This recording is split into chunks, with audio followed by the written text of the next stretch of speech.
Hello everyone, वर्चुएशन spotlight में आपका स्वागत है। आज जो हमारे साथ गेस्ट जुड़ रहे हैं उनको रियल एस्टेट में 18 प्लस ईयर्स का एक्सपीरियंस है। तो रियल एस्टेट में उन्होंने क्या सीखा, उनका एक्सपीरियंस क्या रहा और उन्होंने उनकी प्रॉब्लम्स को कैसे टैकल किया। तो चलिए जानते हैं उन्हीं से।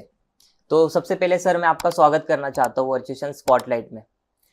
Thank you, Pramod, and namaste to all the audience and listeners. अब प्रमोद जैसे बता रहे हैं तो एक्सपीरियंस तो बहुत अच्छा है। 18 इयर्स का बता रहे हैं, है ना? काफी ज्यादा। तो एक्चुअली रियल एस्टेट मैं ऐसा बोलूँगा कि it happened to me. Okay. हम जितने भी भारतीय लोग हैं उनमें से ज़्यादातर हम सब ऐसे हैं कि जिनके साथ चीज़ें होती हैं, हम करते नहीं हैं, चीज़ें हमारे साथ होना शुरू हो जाती हैं। इसी तरीके से जब मैं पुणे आया सूरत से, तो I was looking for a job and I was lucky enough कि मेरे को जो है एक बहुत बड़े ब्रांड में, रियल एस्टेट ब्रांड में जीएम सेल्स एंड मार्केटिंग की जॉब मिल गई। ओके, तो आपको फर्स्ट टाइम एंट्री में जीएम सेल्स मार्केटिंग में मिल गई, आपने एक्सपीरियंस लिया था? हाँ, फर्स्ट टाइम एंट्री में मिल गई, क्योंकि जब मैं रियल एस्टेट एंटर हुआ तो दैट टाइम मेरी एज जो थी वो 37 थी। ग्रेट। इस करके 37 साल का लाइफ का एक्सपीरियंस तो था ही। हाँ। और प्लस जो है एजुकेशनल बैकग्राउंड भी मेरा, मैं कहूँगा बहुत बढ़िया ही है।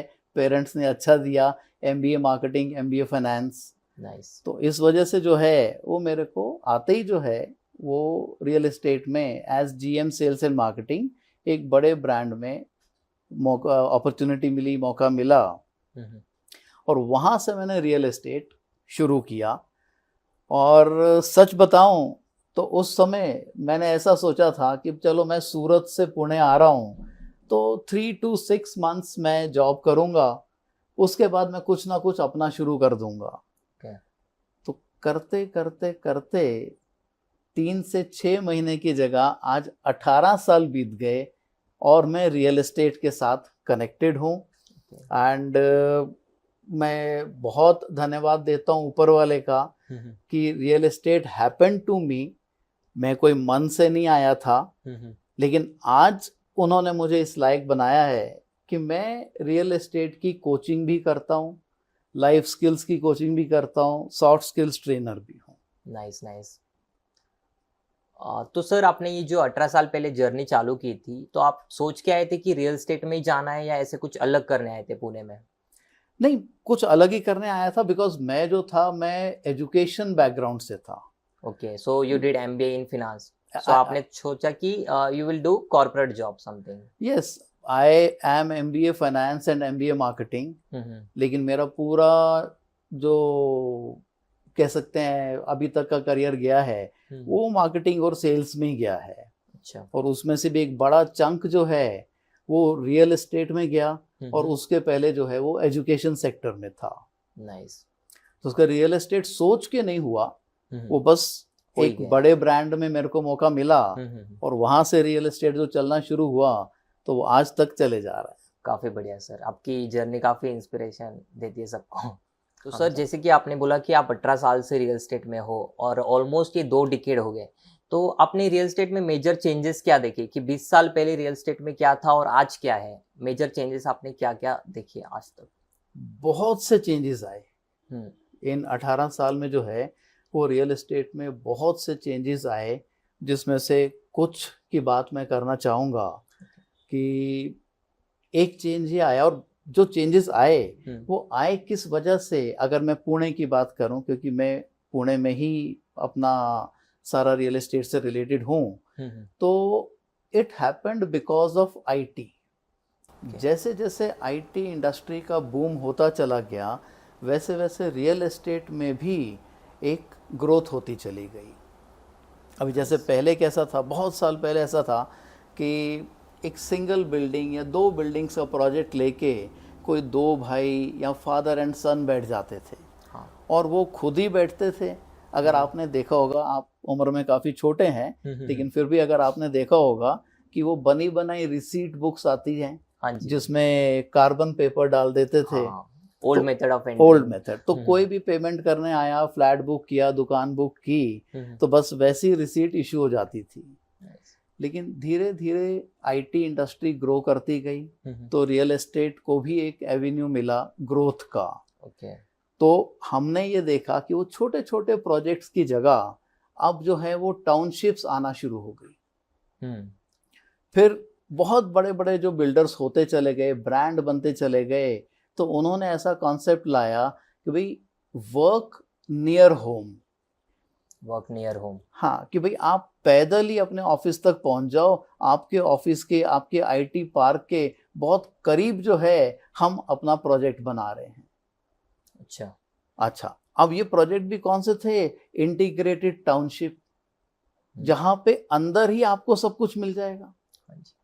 अंदर ही शॉपिंग कॉम्प्लेक्स भी है, अंदर ही जो है वो गार्डन्स भी हैं, अंदर ही पार्क भी है, वहीं क्लब हाउस भी है। ये सारी तो फैसिलिटीज अपने को एक ही जगह मिल जाएगी। सारी फैसिलिटीज एक ही जगह मिल जाएंगी कि भाई आपके बच्चों को खेलना है तो बाहर जाने की जरूरत नहीं, इंक्लूडिंग ऑल। आपके पेरेंट्स को, आपकी वाइफ को, आपके हस्बैंड को ग्रोसरी लेने जाना है तो बाहर जाने की जरूरत नहीं, विद इन कॉम्प्लेक्स सब कुछ मिल जाएगा। हाँ जी।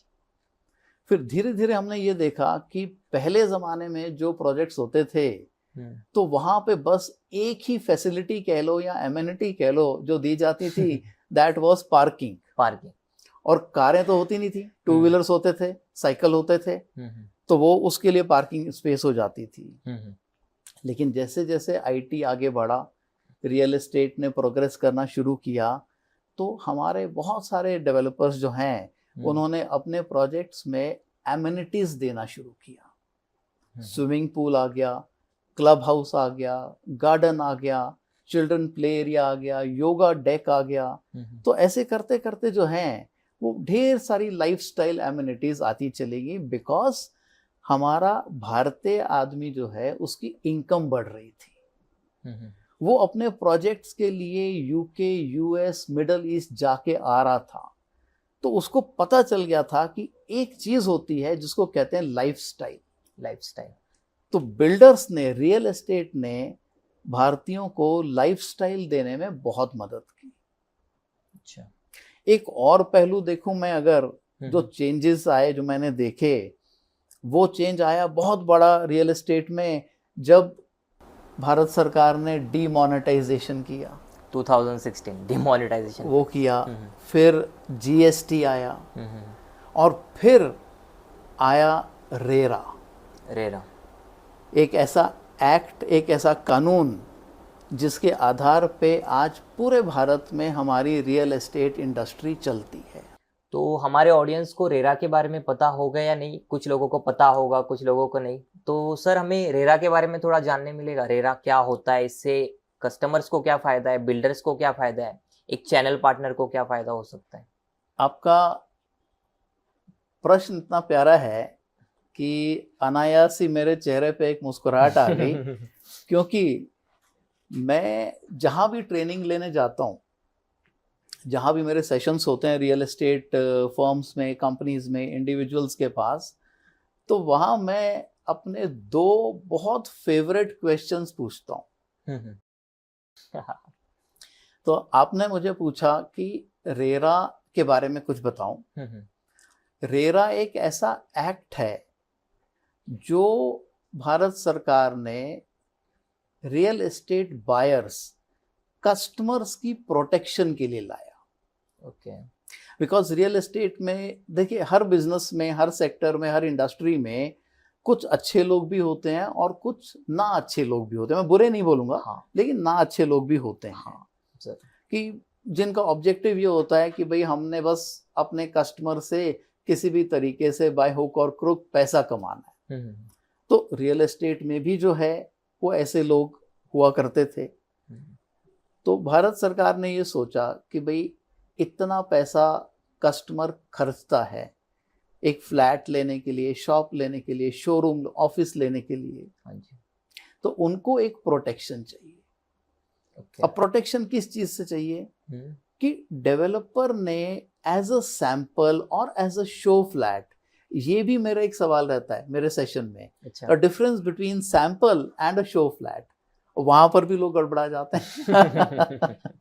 तो डेवलपर ने सैंपल में और शो में, फ्लैट में जो आपको दिखाया है, क्या वही मिल रहा है एक्चुअल फ्लैट में आपको? कभी कभी ऐसा होता है कि सैंपल में कुछ और दिखा रहे हो और कस्टमर को कुछ और मिल जाता है, तो हो, वहाँ कस्टमर फंस जाता है। होता है। हम्म। फिर पोजेशन आपको प्रॉमिस कर दिया जाता था कि भाई इस पर्टिकुलर समय पे आपको पोजेशन मिल जाएगी, हम्म। लेकिन पोजेशन डिले हो जाया करती थी। हम्म। तो ऐसी कुछ बातें थी कि जहां पे हमारा बायर जो है वो बेचारा फंस जाता था। हम्म। इस करके बायर की प्रोटेक्शन के लिए रेरा को लाया गया, ताकि जो डेट पोजीशन की दी गई है वो डेवलपर ने गवर्नमेंट को बतानी है। अच्छा। जो आपने सैंपल और शो फ्लैट में दिखाया है, डिस्प्ले किया है, वही आपने उनके असली फ्लैट में उनको देना है। ओके। तो इस तरीके से जो है वो कस्टमर को प्रोटेक्ट किया गया थ्रू रेरा। नाइस। तो जैसे कि एक सवाल आता है, अगर कस्टमर को पोजीशन के टाइम पे फ्लैट नहीं मिलता है तो इसके ऊपर क्या एक्ट लेती है गवर्नमेंट? हाँ, अब इसमें कैसा है कि पहले जो है वो उतना स्ट्रिंजेंट एक्ट नहीं हो पाता था, ओके।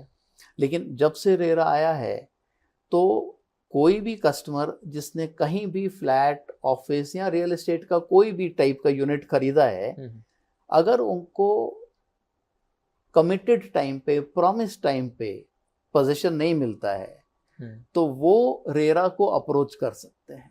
ओके। रेरा अथॉरिटी में जा सकते हैं। और रेरा की भी ब्यूटी में आपको बताऊं कि रेरा के भी ऑफिसेज में जाने की जरूरत नहीं पड़ती। अच्छा। बहुत सारे लोग ऐसे हैं जिनको ये भी नहीं पता है कि रेरा के ऑफिस कहाँ है, बिकॉज इतना खूबसूरत वो सिस्टम है, पूरा का पूरा ऑनलाइन, सब कुछ ऑनलाइन कर। सब कुछ ऑनलाइन है। आप ऑनलाइन अपनी कंप्लेंट लिखवा सकते हैं, लॉन्च कर सकते हैं, और रेरा जो है फिर उस पर एक्शन लेना शुरू कर देता है और कस्टमर को प्रोटेक्ट करता है। नाइस नाइस, काफी बढ़िया सिस्टम बिठा रखा है। बहुत बढ़िया। तो जैसे कि सर आपने रेरा के फायदे बता दिए, सबको नुकसान भी बता दिया, फायदे भी बता दिए, तो इसका फुल फॉर्म क्या है? देखिए, रेरा का एक फुल फॉर्म है real estate regulation and development act. Okay. कि भाई रियल एस्टेट में जो डेवलपमेंट्स हो रही हैं उनको हमने रेगुलेट कैसे करना है। Okay. तो उसके लिए जो है वो भारत सरकार ने एक कानून बनाया, लेकिन अब पूरे भारत में एक अकेली सरकार तो इसको इम्प्लीमेंट नहीं करा सकती, पॉसिबल ही नहीं है। पॉसिबल नहीं है। तो इस करके उन्होंने क्या किया, उन्होंने वेरियस स्टेट्स को, सभी राज्यों को बोला कि भाई ये हम आपको ड्राफ्ट भेज रहे हैं और आप इस ड्राफ्ट को अपनी अपनी स्टेट में इम्प्लीमेंट कराना शुरू कर दीजिए। ओके। और हमारे लिए सबसे बड़ी खुशी की बात यह है कि भारत में, जहाँ तक मेरी नॉलेज है, कि भारत में सबसे पहले रेरा जो इम्प्लीमेंट हुआ वो महाराष्ट्र में हुआ, जिसको हम महारेरा बोलते हैं। अच्छा, ये काफ़ी बड़ी बात है, मीन्स महाराष्ट्र से स्टार्ट हुआ। और दूसरी एक बड़ी बात यह है कि आज भी सब राज्यों के अपने अपने रेरा हैं, लेकिन महारेरा, हमारे महाराष्ट्र का रेरा जो है वो ऐसा है जिसमें सबसे ज़्यादा प्रोजेक्ट्स रजिस्टर्ड हैं। नाइस, काफ़ी बढ़िया। तो अब इसको इम्प्लीमेंट कराना था एक्ट को, तो हर स्टेट को बोला गया आप इम्प्लीमेंट करिए। तो उसके लिए हर स्टेट ने अपने यहाँ पे रेरा ही बनाया, that is second full form real estate regulatory authority, RERA. तो एक्ट को इम्प्लीमेंट कौन कराता है, लागू कौन कराता है, again RERA, that is real estate regulatory authority. तो हाल ही में अपने को मीन्स ये देखने मिल रहा है कि रियल एस्टेट का बूम तो काफ़ी हो रहा है इंडिया में जी। तो जो यंगस्टर्स होते हैं जिन्हें करियर बनाना होता है रियल एस्टेट में, उनके मन में एक क्वेश्चन होता है कि रियल एस्टेट में कैसे आना चाहिए, क्या होना चाहिए। और हमारे व्यूअर्स द्वारा एक और क्वेश्चन आया है कि रियल एस्टेट में सबसे बड़े चैलेंजेस क्या है। तो आप मुझे ये बता सकते हो कि रियल एस्टेट में अगर कोई आता है एज अ करियर बनाने, तो सबसे बड़े चैलेंजेस उसको क्या फेस करने होंगे? देखिए, अब जहाँ तक मेरा अनुभव है तो रियल एस्टेट हो या कोई भी इंडस्ट्री हो, कोई भी सेक्टर हो, जो भी नया व्यक्ति कदम रखता है उसको एक माइंडसेट बना के आना चाहिए कि भाई लाइफ में मैं क्या चाहता हूं या चाहती हूं। और जैसा मैंने बोला कि हमारे में से मेजॉरिटी हम भारतीय जो हैं, हम एक डेस्टिनी के फ्लो में चलते रहते हैं। जैसे मेरे साथ भी, मैंने आपको बताया, रियल एस्टेट हैपेंड। मैं कोई बहुत शौक से या मन से रियल एस्टेट में नहीं आया था, लेकिन रियल एस्टेट में आने के बाद मैं आपको बताया कि मैं तब आया जब मैं 37 साल की उम्र का था। 37 जब मैंने रियल एस्टेट ज्वाइन किया। लेकिन उसके आने के बाद, इस एज में आने के बाद भी मैंने जो है वो इस इंडस्ट्री को, इसकी निटी ग्रिटी को पूरी तरह सीखना शुरू किया। अच्छा। मैंने ये मन में कभी नहीं लाया कि हाँ मैं 37 ईयर्स ओल्ड हूँ, मैं एमबीए मार्केटिंग हूँ, मैं एमबीए फाइनेंस भी हूँ, तो ठीक है ना, मुझे सीखने की क्या जरूरत है। हाँ, तो लर्निंग को मैंने स्टॉप नहीं किया। आप हमेशा कुछ ना कुछ नया सीखते रहे। हमेशा सीखता रहा, डेली सीखता रहा, सबसे सीखता रहा कि रियल एस्टेट इंडस्ट्री चलती कैसे है, रियल एस्टेट में कानून क्या क्या है, real estate sales and marketing कैसे होती है। तो हर एस्पेक्ट्स को मैं सीखता रहा। और उस समय जब जब मेरे को अलग अलग प्रोजेक्ट्स पे, साइट्स पे जाने का मौका मिलता था, तो वहां पे मैं कंस्ट्रक्शन को भी सीखने की कोशिश करता था। हालांकि मैं उसमें बहुत ज़्यादा डीप में नहीं जा सका क्योंकि मैं इंजीनियर नहीं हूँ, लेकिन हाँ एक सरफेस लेवल पे मैंने देखा कि कंस्ट्रक्शन का काम भी कैसे चलता है। तो मैंने अपने नॉलेज गेनिंग को और मैंने अपनी लर्निंग को कभी भी रोका नहीं। तो मेरी सलाह सबको ये रहेगी कि जो भी यंगस्टर्स आ रहे हैं वो इस माइंडसेट से आए कि जब तक मुझे मन चाहा कुछ नहीं मिलता और रियल एस्टेट मिल गया है बाय चांस, तो वो अपना पूरा फोकस इस इंडस्ट्री पे डालें। अच्छा। क्योंकि इस इंडस्ट्री की मैं आपको एक ब्यूटी बताता हूं क्या है, कि अगर आप किसी भी डेवलपर का एग्जांपल ले लीजिए, हर बड़े डेवलपर के पास हर डिपार्टमेंट है। मार्केटिंग है तो सेल्स भी है, फाइनेंस है तो अकाउंट्स भी है, परचेज भी है, इंजीनियरिंग भी है, लीगल भी है। क्योंकि लीगल एस्पेक्ट्स भी बिल्डर्स को देखने पड़ते हैं, डेवलपर्स को देखने पड़ते हैं जब भी वो लैंड बाय करते हैं, प्रोजेक्ट्स हैंड ओवर करते हैं। तो एक बिजनेस के लिए जितने डिपार्टमेंट्स चाहिए वो सब एक अच्छे बड़े लेवल के डेवलपर के पास होते हैं। तो सीखने को आपको बहुत कुछ मिल सकता है, लेकिन हाँ आपका इंटेंट होना चाहिए, आपकी नीयत होनी चाहिए सीखने की। मैं आपको मेरा ही एक खुद का ही एक अनुभव बताता हूँ कि जब मैंने रियल एस्टेट का एक बहुत बड़ा नाम ज्वाइन किया as GM sales and marketing, तो 1.5-2 साल हुए होंगे मेरे को ज्वाइन करके। तो एक दिन डायरेक्टर ने मुझे बुलाया और बोले कि भाई एक फलाने ऑर्गेनाइजर की दुबई में एग्जीबिशन आ रही है कि अब से आप तो जाएंगे ही जाएंगे और साथ में किसको एक और को लेके जाना है वो भी आप ही डिसाइड कर। अच्छा। तो कहने का मेरा मतलब ये है कि अपॉर्चुनिटीज की कमी नहीं, मौके की कमी नहीं, उसको ग्रैब कैसे करना है वो अपने हाथ में। अगर मैं देखूं, मेरा असली बैकग्राउंड आपको बताऊं तो मैं एक कश्मीरी शरणार्थी हूं। अच्छा। तो एक शरणार्थी को दुबई, सिंगापुर, बहरीन जाने का मौका मिला तो वो मैं ये मानता हूं इसी आधार पे मिला कि मैंने अपने आप को इस इंडस्ट्री में पूरा झोंक दिया। मैंने इसकी सारी बारीकियां, सारी न्यूएंसेस जो हैं वो सीखी, तब जाकर जो है इंडस्ट्री ने मेरे को ये अपॉर्चुनिटीज दी, मौके दिए। तो यंगस्टर्स को मेरा यही कहना है, यही सजेशन है कि आप आए हैं तो अपनी लर्निंग को कंटिन्यू रखिए, डेली रियल एस्टेट के बारे में कुछ ना कुछ नया सीखिए। अच्छा, तो मीन्स डेली कुछ ना कुछ नया सीखना है। और तो इन्वेस्टर पॉइंट ऑफ व्यू की बात करें तो मैंने सुना है कि लॉकडाउन से पहले रियल एस्टेट में कुछ और चल रहा था और लॉकडाउन के बाद कुछ और चल रहा है। तो आपका कहना क्या है कि प्रॉपर्टी में, रियल एस्टेट में क्या चेंजेस आए लॉकडाउन से पहले और बाद में? देखिए, लॉकडाउन से पहले और बाद में जो चेंजेस हैं वो पूरे के पूरे बायर के माइंडसेट से रिलेटेड। ओके। करेक्ट। अब अगर हम देखें कि लॉकडाउन से पहले ऐसा समय था, ऐसा पीरियड था जब सब कुछ अच्छा था, हाँ, सब कुछ अच्छा चल रहा था, तो एक ऐसा माइंडसेट यंगस्टर्स में, यंग जनरेशन में, यंग एग्जीक्यूटिव्स में बोलूंगा, उनमें ऐसा माइंडसेट चल रहा था कि ले या ना ले, बाय और not to buy. Okay. Because जब हम रियल एस्टेट बाय करते हैं तो ये पूरा का पूरा बिग टिकट साइज खेल है। हाँ, ये कोई सर्टन हंड्रेड्स या थाउजेंड्स की बात नहीं है, इट्स इन करोड़, शुरुआती लाखों से होती है। हाँ हाँ, करेक्ट।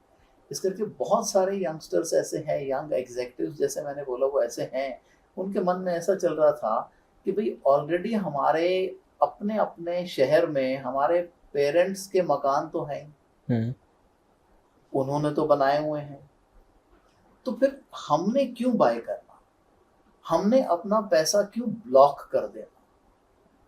और आजकल आप जानते हो कि बहुत सारी 4 व्हीलर रिलेटेड कंपनीज भी ऐसी हैं जो आपको वीकेंड के लिए 4 व्हीलर ऑन रेंट दे देते हैं।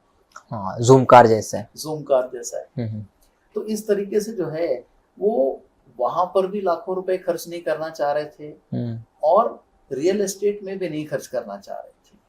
People are preferring more into rents. Yes, people were preferring कि हाँ भाई रेंट पे रह रहे हैं, रेंट पे रहता है।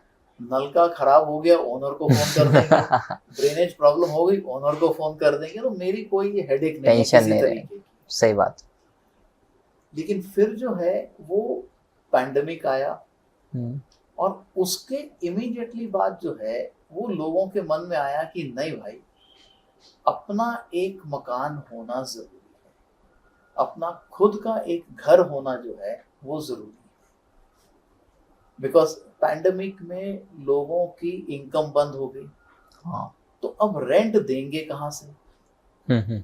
और जिसका मकान है वो कह रहा है कि मेरी तो इनकम का सोर्स ही तुम्हारा रेंट है, तो रेंट नहीं आएगा तो मेरी गाड़ी कैसे चलेगी, कोई किसी के लिए रुकेगा नहीं। सही बात। इस करके पैंडेमिक के बाद वापस से लोगों का माइंडसेट ऐसा हुआ कि हमारा खुद का मकान होना, खुद का घर होना जरूरी है।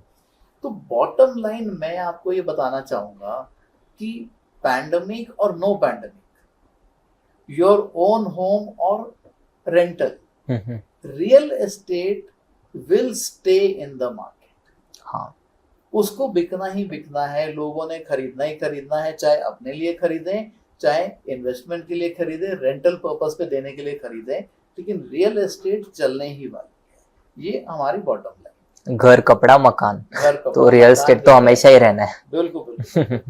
सही बात है। काफी। तो क्या लगता है कि अब जो बिल्डर्स है वो सस्टेनेबल प्रोजेक्ट या इको फ्रेंडली प्रोजेक्ट्स की तरफ मूव कर रहे हैं? देखिए, सस्टेनेबिलिटी मतलब इको कॉन्शियसनेस। अब ये सस्टेनेबिलिटी क्या है, ये इको कॉन्शियसनेस क्या है, उसका मतलब ये है कि भाई हमने अपनी एक्टिविटी के थ्रू अपने एनवायरनमेंट को डिस्ट्रॉय नहीं होने देना है। हमारा जो एनवायरनमेंट हमको नेचर ने दिया है, कुदरत ने दिया है, उस एनवायरनमेंट को मैं सस्टेन कर रहा हूँ, एज इट इज रखूं, जो हम इंसान नहीं रख पाएंगे क्योंकि हमने इतनी सारी इंडस्ट्रियलाइजेशन कर दी, हमने इतना सारा रियल एस्टेट को बढ़ावा दे दिया, हमने इतना सारा ऑटोमोबाइल इंडस्ट्री को बढ़ावा दे दिया और बाकी इंडस्ट्रीज को भी दे दिया, जिसकी वजह से क्या हुआ कि हमारा एनवायरनमेंट जो है वो हर एस्पेक्ट में पोल्यूट होता चला गया। ऑल कंक्रीट जंगल्स, कंक्रीट के जंगल्स बनते चले गए। क्यों? क्योंकि अनफॉर्चुनेटली हमने जो है वो नेचुरल जंगल्स को कंक्रीट के जंगल से रिप्लेस करने के लिए बर्बाद कर दिया सब कुछ।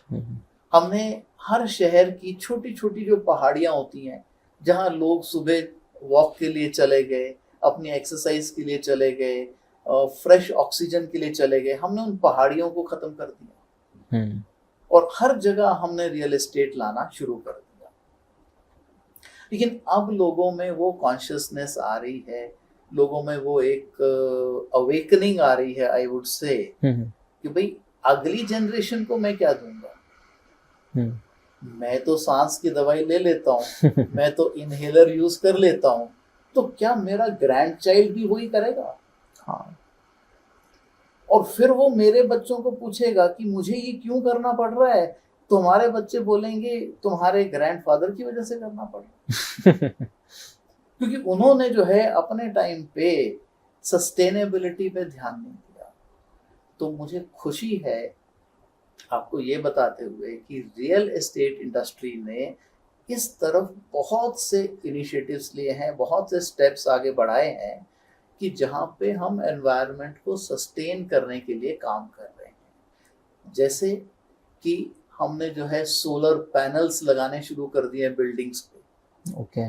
अब सोलर पैनल का फायदा क्या होता है, उसका बेनिफिट क्या होता है कि आपको वहां से सोलर पैनल की हीट की वजह से जो है वो आपके एक वॉशरूम में, एक बाथरूम में पानी आ जाता है। हाँ। तो सोलर वाटर हीटर जिसको कहते हैं, तो बिजली नहीं खर्च हो रही ना। सही बात। पानी गर्म करने के लिए ना गैस खर्च हो रही है, ना बिजली खर्च हो रही है। तो सोलर वाटर हीटर जो है वहां पे काम पे आ गए हैं।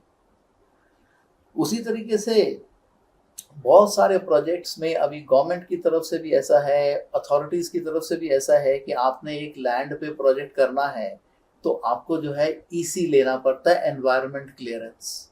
ईसी वो एक सर्टिफिकेट होता है, वो लेना पड़ता है। अब उसमें कैसा रहता है कि आप वहां पे उस प्लॉट पे, उस लैंड पे जितने भी ट्रीज हैं आप उसको नहीं काटेंगे।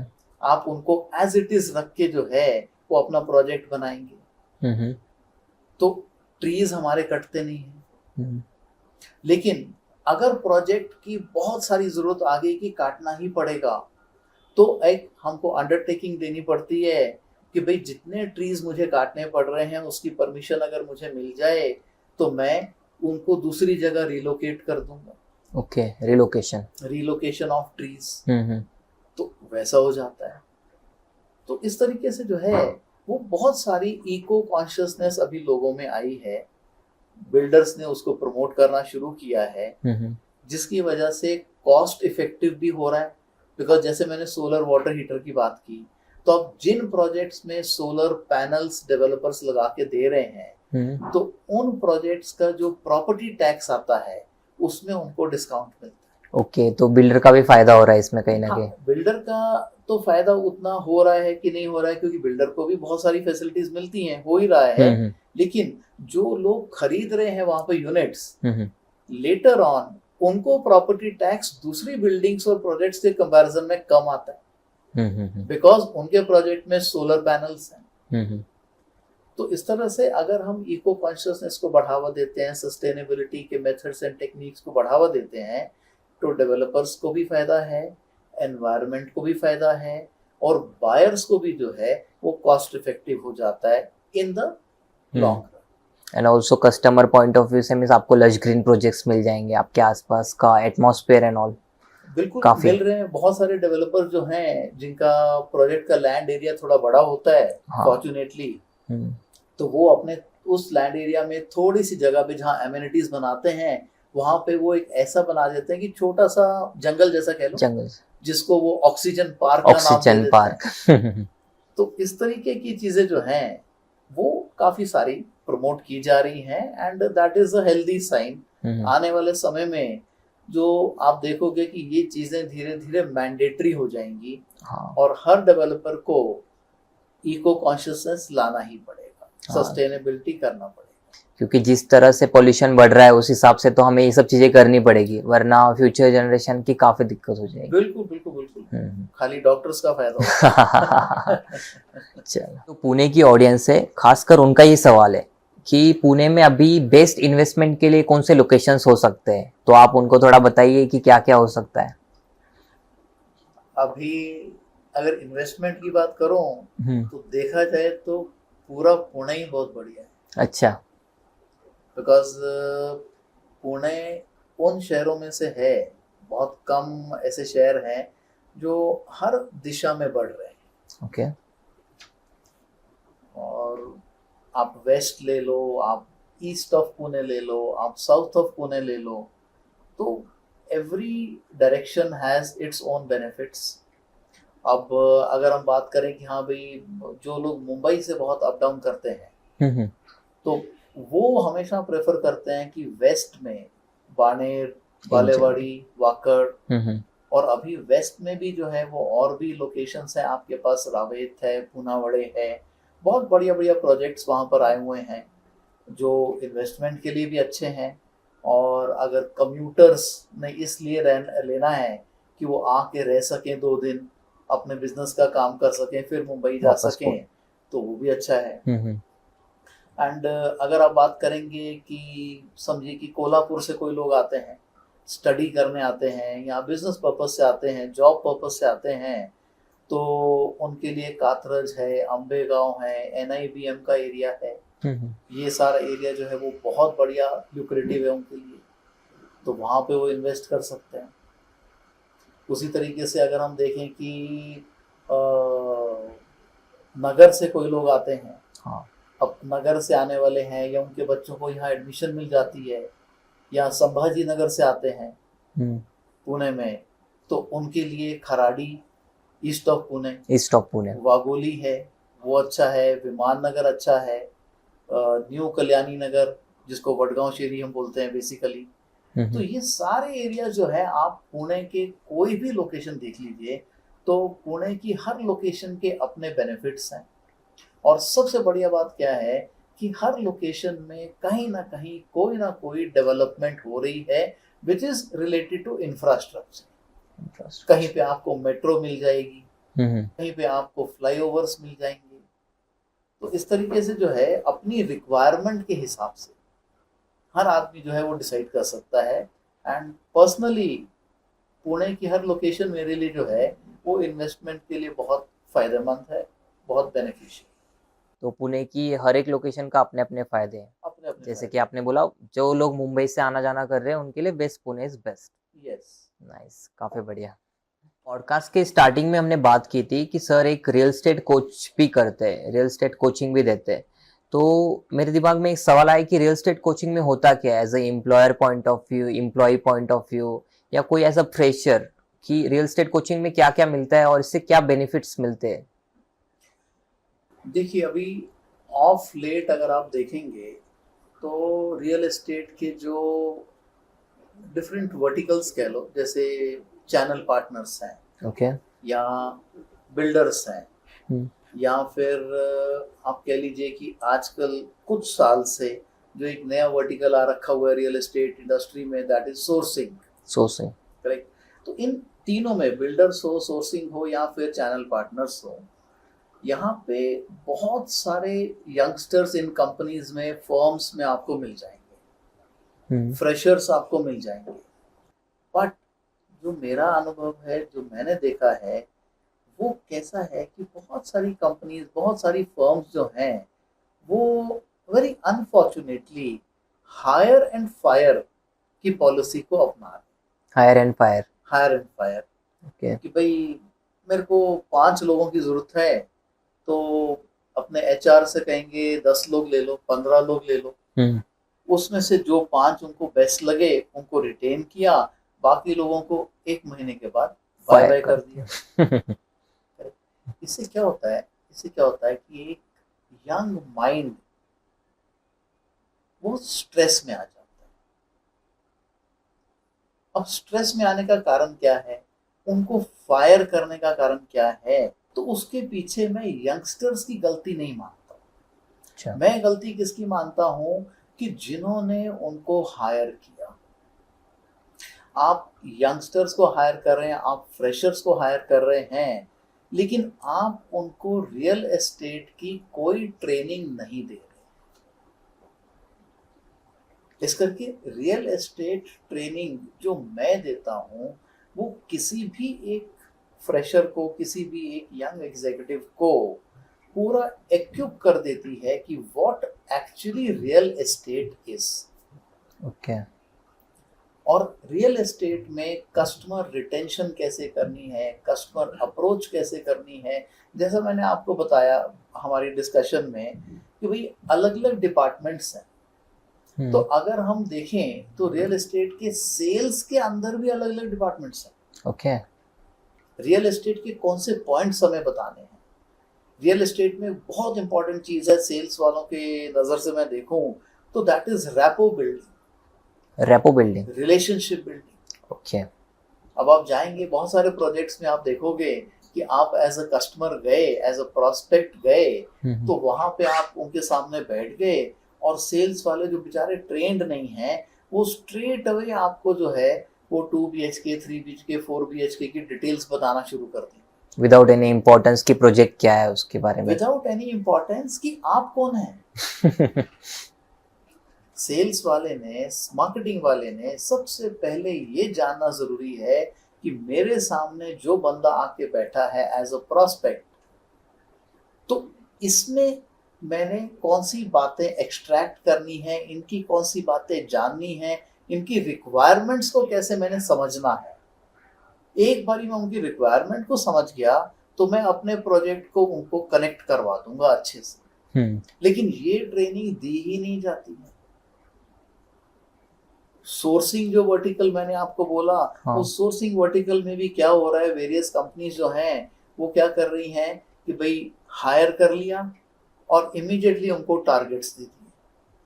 तो ये जो सोर्सिंग वाले होते हैं उनका प्रोफाइल क्या होता है? सोर्सिंग वालों का प्रोफाइल ऐसा होता है कि आपने जो है वो चैनल पार्टनर्स को जाके मिलना है, चैनल्स पार्टनर को कनेक्ट करना है। कनेक्ट करना है किसके साथ, आपकी कंपनी के पास जो प्रोजेक्ट्स आए हुए हैं। ओके।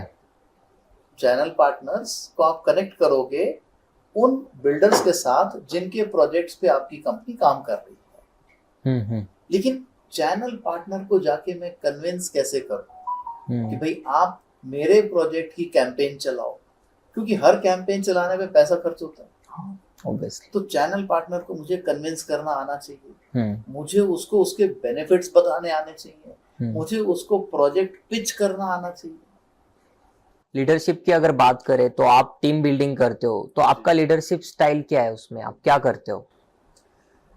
देखिए वैसे देखा जाए तो लीडरशिप स्टाइल्स बहुत अलग अलग तरीके के हैं, डिपेंडिंग ऑन वेरियस इंडिविजुअल्स। हर एक का अपना एक तरीका होता है। लेकिन अगर मैं मेरे स्टाइल की बात करूं तो मेरा स्टाइल जो है दैट इज डेमोक्रेटिक। डेमोक्रेटिक, हाँ।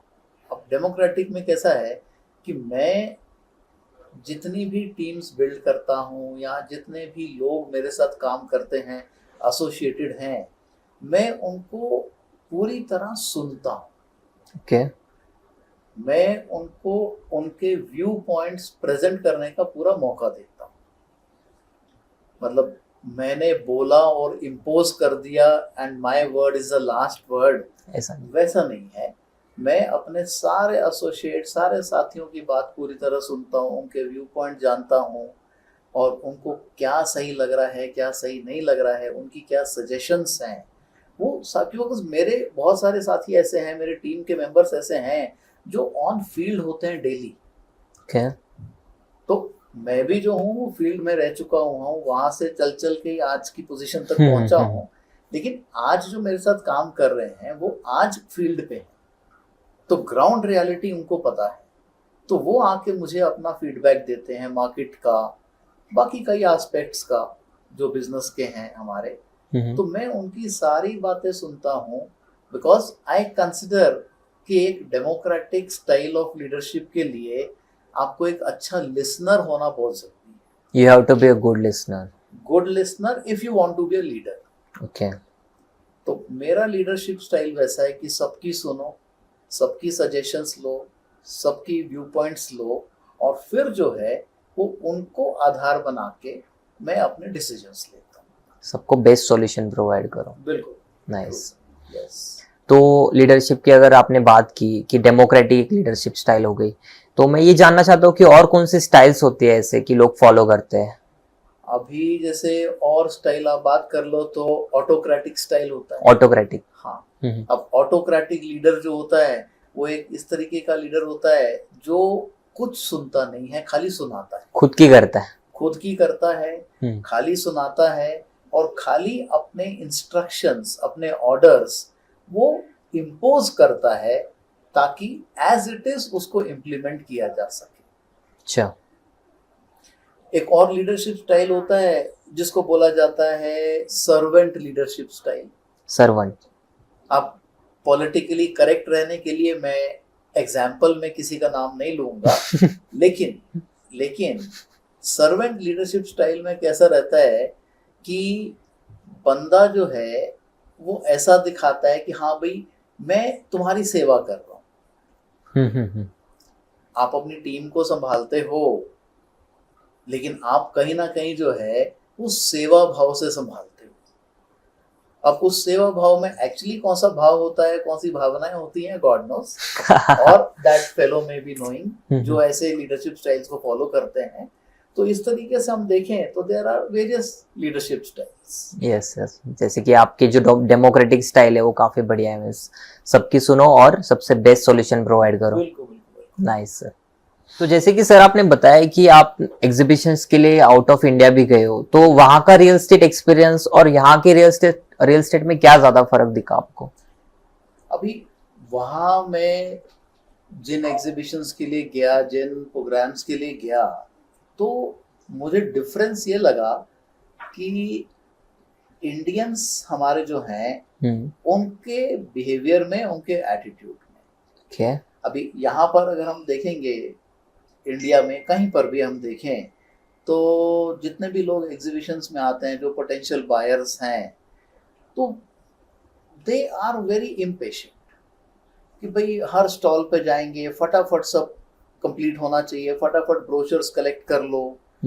लेकिन वही इंडियंस जब आपको सिंगापुर में या दुबई में मिलते हैं और वहां पे आपके स्टॉल पे आते हैं, आपके पास आते हैं, तो they are very patient, very cool and calm. और वो आपके स्टॉल में तब एंटर करेंगे जब पहले बाहर से देखेंगे कि भाई उनकी पसंद वाली कोई लोकेशन है हमारे पास, उनकी पसंद की लोकेशन पे हमारा कोई प्रोजेक्ट है, तो फिर वो एंटर करेंगे स्टॉल। अदरवाइज वो आपको बिल्कुल भी परेशान नहीं करेंगे। सेम इंडियंस वहां जाके उनका एटीट्यूड बिल्कुल चेंज हो जाता है। और अगर उनको लोकेशन लग रहा है कि हाँ भाई उनकी पसंद वाली लोकेशन में हमारा कोई प्रोजेक्ट है, तो फिर वो एंटर करेंगे, बड़े आराम से बैठेंगे, बहुत डिटेल में डिस्कशन करेंगे, सारा प्रोजेक्ट समझेंगे। बट यहाँ पर जो है वो हमारे सारे भारतीय साथी लोग जो हैं वो फटाफट ब्रोशर्स कलेक्ट कर लो, कॉस्ट शीट्स कलेक्ट कर लो,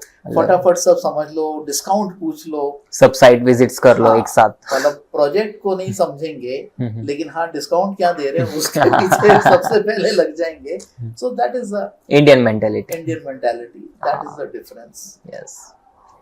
तो जैसे कि सर 18 प्लस ईयर्स आपने रियल एस्टेट में निकाले हैं, तो मल्टीपल प्रोजेक्ट्स पे आपने काम भी किया होगा, तो आज तक का सबसे डिफिकल्ट प्रोजेक्ट क्या रहा कि इसमें बहुत ज़्यादा डिफिकल्टी आ गई, आपने बहुत ज़्यादा चैलेंजेस फेस कर दिए, तो उसको आपने ओवरकम कैसे करा? सबसे बड़ा चैलेंज तो यही था कि जब मैंने आपको अभी बताया कि मैं रियल एस्टेट में एंटर हुआ व्हेन आई वाज 37, तो वही था कि भी नियरिंग 40 वाली एज में मैं इंडस्ट्री चेंज कर रहा हूँ। अच्छा। एक नई इंडस्ट्री में जा रहा हूँ, तो उस इंडस्ट्री को मेरा माइंड कैसे एक्सेप्ट करेगा और वो इंडस्ट्री मुझे कैसे एक्सेप्ट करेगी, तो that was the biggest challenge. But जैसा फिर मैंने आपको बोला कि हाँ भाई learning process must go on. Yes. Gaining knowledge कभी भी रुकना नहीं चाहिए। अब अगर चैलेंजेस का देखेंगे तो बहुत सारे चैलेंजेस फेस किए, लेकिन चलिए आपके साथ एक मैं अपना अनुभव शेयर करता हूँ। हाँ जी। कि एक बहुत बड़ी कंपनी है, पुणे की है, and it is a brand. उन्होंने जब अपना सोर्सिंग डिपार्टमेंट शुरू किया, so owner of the company called me and he was knowing me since quite many years। तो उन्होंने मुझे फ़ोन किया और उन्होंने मुझे बोला कि हाँ संदीप सर, ट्रेनिंग्स वगैरह का कामकाज अभी भी आपका चल रहा है, वही कर रहे हो? काफ़ी साल बाद मेरे साथ कांटेक्ट में आए थे, तो मैंने बोला हाँ वैसा ही है। तो ही सेड कि एक बार मीटिंग कर लेते हैं। तो मैंने एक नया वर्टिकल शुरू किया है, तो उसके बारे में आपसे बात करनी है। ठीक है, मैं उनके पास मीटिंग के लिए चला गया और उन्होंने बताया कि भी सोर्सिंग का एक नया वर्टिकल वो शुरू कर रहे हैं अपनी कंपनी में, और उस टीम को तैयार करना है। स्क्रैच से पूरा उस टीम को तैयार करना है। मैं बोला ठीक है, फाइन। अब मैं उनके साथ कनेक्ट हो गया। अब वहां पर मैं देखता क्या हूँ, जो मेरा पहला दिन था, कि लगभग 40 people were there 40 people were there, and all in their 20s, youngsters. all in their 20s। अच्छा, कोई बीसीए करके आया हुआ है, कोई बीबीए करके आया हुआ है, कोई इंजीनियरिंग करके आया हुआ है, लेकिन सारे के सारे रियल एस्टेट में आ गए। सब नॉन फील्ड वाले, कोई उसका एक्सपीरियंस नहीं, कुछ नहीं। एंड किसी ने पैरेट कलर की टी शर्ट पहन रखी थी, किसी ने ब्राइट रेड शर्ट पहन रखी थी, कोई सैंडल्स में था। अच्छा। तो तब मैंने सोचा, मैंने कहा भाई संदीप जी, ये आपके लिए एक चैलेंज है कि 40 लोगों को संभालना है, और 40 के 40 ऐसे हैं कि जो फील्ड से रिलेटेड नहीं है, तो उनको रियल एस्टेट के लिए भी तैयार करना है, और प्लस उनको जो है वो एक बिजनेस एटिकेट में भी तैयार करना है। क्योंकि जिस कंपनी के साथ वो और मैं कनेक्ट हो चुके थे, वो कंपनी का ये चौथा ब्रांड था। वो कंपनी ऑलरेडी 3 ब्रांड एस्टैब्लिश कर चुकी थी। अच्छा। तो उनका नाम बहुत है मार्केट में। तो ये उनका चौथा ब्रांड था, तो कहीं ना कहीं इसको भी एस्टैब्लिश करना था। तो वो एक चैलेंज था कि उस टीम को रियल एस्टेट में भी सिंक इन कराओ, और उनका अटायर, उनका पर्सोना, उनका थॉट प्रोसेस, माइंडसेट, वो सब चेंज करना था। तो वो सब जो है वो किया। बट आई फील कि मैं काफ़ी लकी रहा कि उसमें से मेजॉरिटी लोगों ने जो है वो मेरी बात को अच्छे से सुना, अच्छे से समझा, और मेरे वहाँ रहते रहते तक ही जो है उनमें से 7 लड़के जो हैं वो एरिया मैनेजर की पोस्ट तक पहुंचे। काफी बड़ी बात है। बहुत सीरियसली और बहुत इंटेंसली वो लोग मेरे सेशंस अटेंड किया करते थे, मेरी बातों को सुनते थे, ऑन ग्राउंड मार्केट में जाके इम्प्लीमेंट करते थे। और उनकी जब फर्स्ट सैलरी आई, सेकंड सैलरी आई, क्योंकि सारे छोटे छोटे थे, तो फर्स्ट सैलरी, सेकंड सैलरी जब आई, तो कभी उन्होंने a pair of new shoes खरीदा। तो मैंने उनको बोला भी ऑफिशियल शूज होने चाहिए, ब्लैक शूज होने चाहिए, तो उन्होंने वो जाके खरीदे। किसी ने जो है वो ऑफिशियल अटायर, अपना शर्ट पैंट, जो सैंडल थी, जीन थी, अभी जीन भी तो अलग अलग पहनते हैं ना आजकल, घुटने उठने से फटी फटी सारे, तो उस तरीके की चीजें थी। पैरेट कलर की टी शर्ट थी, रेड कलर की शर्ट थी, तो वो सारी चीजें जो है उन्होंने चेंज करनी शुरू की। And ultimately they also help themselves develop by following my guidelines and instructions. तो कहीं ना कहीं उन्होंने सबको चेंज कर ही दिया। सब कुछ चेंज किया। तो ये वन ऑफ द चैलेंजेस, एक चैलेंज था, तो मैंने सोचा चलिए आपको नहीं, काफी इंटरेस्टिंग था। तो हम हमेशा से सुनते आए कि लोग ब्रोकर को एज एक दलाली करता है या कमीशन खाता है, ऐसे बोलते हैं लोग कि इसको क्यों दे, हम तो डायरेक्ट खरीद लेंगे। तो आपके पॉइंट ऑफ व्यू में एक दलाल, जिसको हम ब्रोकर बोलते हैं, वो एक प्रॉपर्टी खरीदते हुए क्यों इंपॉर्टेंट माना जाता है और उसकी क्या इंपॉर्टेंस है? देखिए, अगर आज का सिनारियो देखेंगे तो प्रॉपर्टी हम ऑनलाइन भी सर्च कर सकते हैं। हाँ जी, digital marketing. There are many online platforms जो रियल एस्टेट से रिलेटेड हैं, और उसके ऊपर बहुत सारे लोग अपनी लिस्टिंग्स करा के रखते हैं अपने project. Example magic bricks, 99 housing.com and all. इस तरीके से बहुत सारे प्लेटफॉर्म्स हैं कि जहाँ पे डेवलपर्स जो हैं वो अपनी प्रोजेक्ट्स की लिस्टिंग करा के रखते हैं, या अपने एड्स चलाते हैं, बैनर्स डाल देते हैं। ओके। लेकिन जितने भी ये सारे प्लेटफॉर्म्स हैं बहुत बेनिफिशियल हैं, बहुत अच्छे हैं, बहुत अच्छी इंफॉर्मेशन सबको मिल जाती है, प्रॉस्पेक्ट्स को। लेकिन जहाँ तक एक चैनल पार्टनर, जिसको हम पहले ब्रोकर बोला करते थे, जहां तक एक ब्रोकर का सवाल है, एक चैनल पार्टनर का सवाल है, तो वो गली गली घूमता रहता है। वो आपकी रिक्वायरमेंट को एक ह्यूमन एंगल से समझ सकता है, ग्राउंड लेवल पे। और सबसे बड़ी बात है कि एक ह्यूमन एंगल से समझना कि भाई आप क्यों एक पर्टिकुलर प्रॉपर्टी चाहते हो। ओके।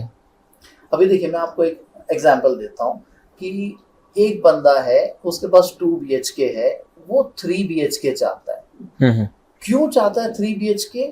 क्योंकि अब वो अपनी कंपनी का GM बन गया है, तो उसको अपना एक स्टेचर दिखाना है, स्टैंडर्ड दिखाना है, लाइफस्टाइल दिखाना है, स्टेचर दिखाना है।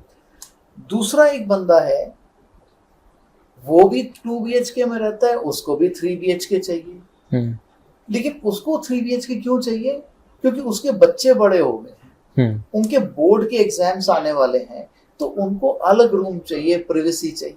They need separate space. Correct. तो इस हिसाब से जो है, वो ये चीज ऑनलाइन प्लेटफॉर्म्स नहीं समझेंगे। ये एक ब्रोकर जो है वो समझेगा, क्योंकि ब्रोकर भी ह्यूमन बीइंग है, बायर भी ह्यूमन बीइंग है। तो ब्रोकर उस एंगल से आपकी रिक्वायरमेंट को समझता है और आपको एप्ट एंड रेलेवेंट प्रोजेक्ट्स दिखाता है कि आप GM बन गए हो, आपके स्टेचर के हिसाब से आपको चाहिए तो कौन से प्रोजेक्ट सही रहेंगे, आपके बच्चों के हिसाब से आपको एक अलग कमरा चाहिए, एक्स्ट्रा कमरा चाहिए, तो आपके लिए कौन से प्रोजेक्ट अच्छे रहेंगे। तो ब्रोकर कैसा है कि वो आपकी पूरी रिक्वायरमेंट को अंडरस्टैंड करता है और फिर उसके बाद वो एकदम करेक्ट प्रोजेक्ट आपको दिखाता है, वहां से आप उसको चूज कर सकते हो।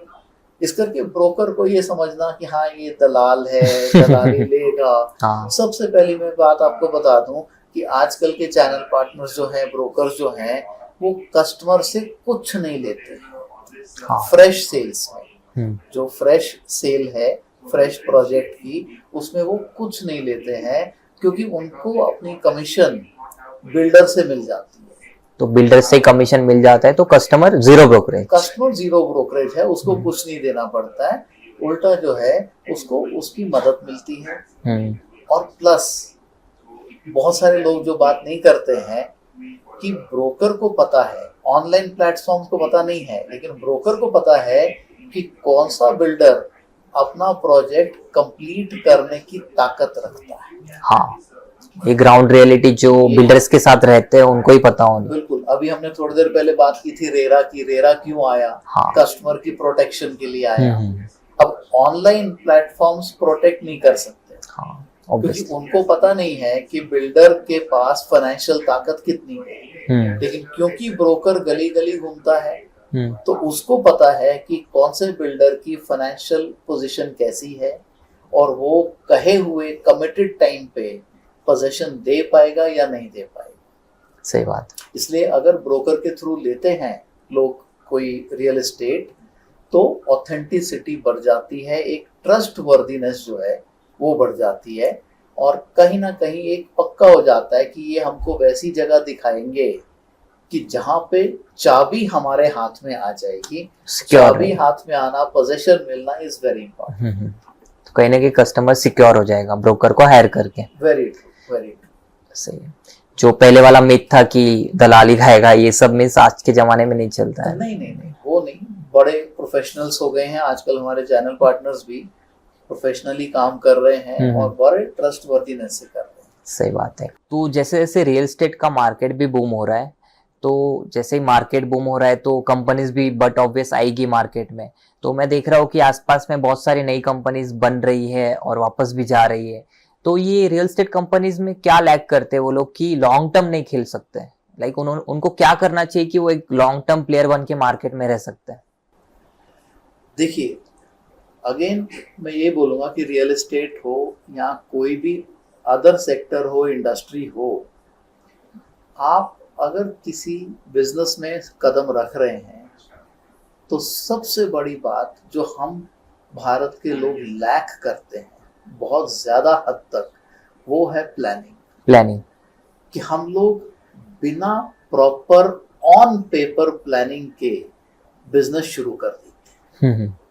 Same holds true for real estate also, कि रियल एस्टेट में किसी ने पैसा लगाना है, किसी के पास पैसा है, बिल्डर बनना चाहते हैं, तो वो क्या करते हैं कि बिना प्रॉपर स्टडी के, बिना प्रॉपर प्लानिंग के, ऑन पेपर प्लानिंग, उसके बिना वो अपना प्रोजेक्ट शुरू कर देते हैं। और उसका रिजल्ट क्या होता है कि दे स्टार्ट फेसिंग हिकअप्स।